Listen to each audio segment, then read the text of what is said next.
Hello students, मैं Ashish Gupta. Inter class में हम लोग मैथमेटिक्स में पढ़ रहे थे चैप्टर डिटर्मिनेंट यानी सारणिक। आज हम लोग पढ़ेंगे एप्लीकेशन ऑफ डिटर्मिनेंट यानी सारणिक के अनुप्रयोग। पहला अनुप्रयोग है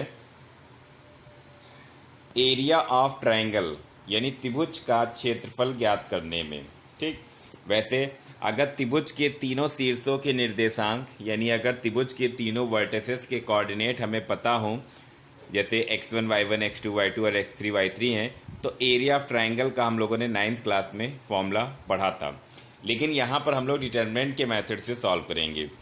तो अगर एरिया जो ट्रायंगल है उसके तीनों vertex x1 y1 x2 y2 x3 y3 हैं, तो एरिया ऑफ ट्रायंगल का फॉर्मूला होगा 1/2 डिटरमिनेंट ऑफ पहले कॉलम में x1 x2 x3, दूसरे कॉलम में y1 y2 y3 और तीसरे कॉलम में 1 1 1।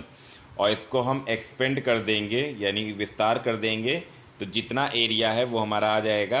और चूंकि एरिया है इसलिए स्क्वायर यूनिट यानी वर्ग इकाई में लिखा जाएगा।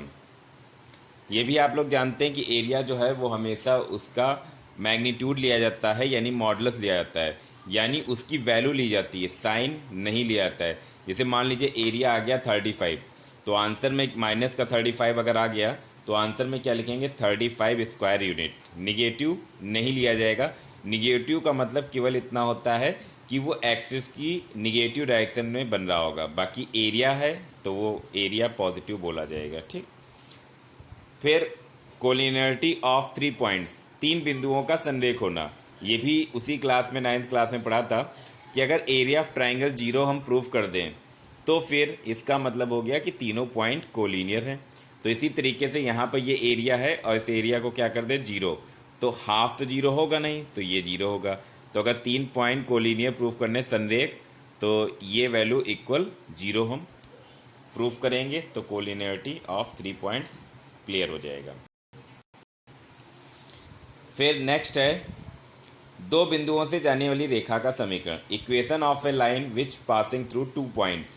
तो ये भी हम लोग पढ़ चुके हैं, 10th क्लास में भी पढ़ा और फर्स्ट ईयर क्लास में भी पढ़ा। लेकिन यहाँ पर डिटरमिनेंट के मेथड से तो 2 पॉइंट x1 y1 और x2 y2 से लाइन पास हो रही है, तो इक्वेशन ऑफ लाइन क्या हो जाएगी, पहले कॉलम में x और फिर x1 x2, दूसरे कॉलम में y फिर y1 y2 और तीसरे में 1 1 1 और इक्वल 0 के कर देंगे। हमें इक्वेशन ऑफ लाइन प्राप्त हो जाएगी जो कि x और y में हमें एक रिलेशन मिलेगी। ठीक, चलिए अब इसी बेस पर एक एक क्वेश्चन देखते हैं। पहला है find the area of triangle whose vertices are this, यानी उस त्रिभुज का क्षेत्रफल ज्ञात करो जिसके शीर्षों के निर्देशांक ये हैं। तो area of triangle x1 x2 x3 ये पहले कॉलम में, तो -2 3 -1 पहले कॉलम में आ जाएगा और दूसरे कॉलम में -3 2 और -8 आ जाएगा और तीसरे कॉलम में 1 1 1 आ जाएगा।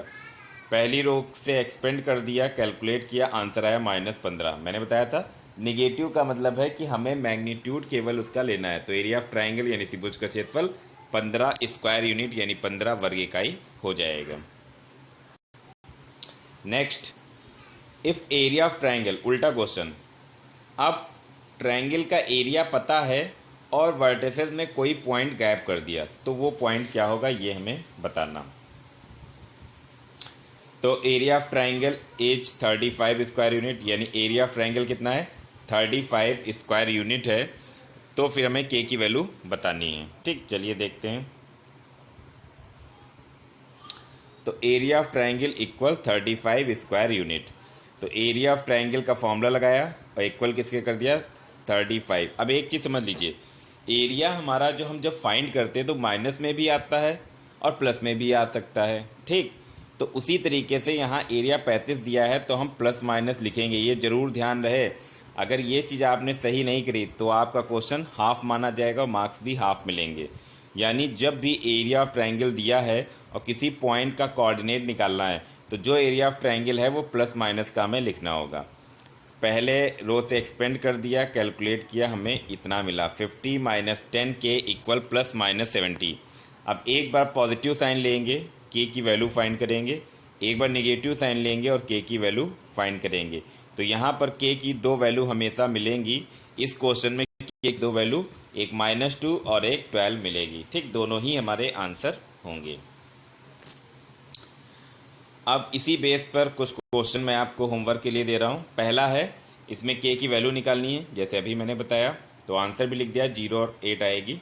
दूसरा, इक्वेशन ऑफ लाइन, फॉर्मूला बता दिया, केवल आपको पुट करके कैलकुलेट करना है, आंसर लिखा है। तीसरा, 3 पॉइंट कोलिनियर है, एरिया ऑफ ट्रायंगल निकाले, 0 आना चाहिए। ठीक, तो आई होप कि आपको आज का लेक्चर जो है समझ में आया हो।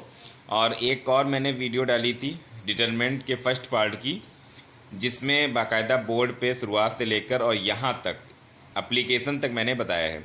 और सेकंड पार्ट की वीडियो जो है वो भी आज ही आपको मिल जाएगी, जिसमें कि हम लोग इन्वर्स तक के फॉर्मूले देखेंगे कि minor, cofactor, inverse, adjoint of, ये सब उसमें देखेंगे। आप पर डे वीडियो देखिए तो आपको चैप्टर अच्छी तरीके से समझ में आएगा। अगर बीच बीच से देखेंगे तो आपको बिल्कुल चैप्टर समझ में नहीं आएगा। इसलिए शुरुआत से लेकर लास्ट तक पूरी वीडियो देखिए, अच्छी तरीके से समझिए और प्रतिदिन उसको देखते रहिए। Thank you very much.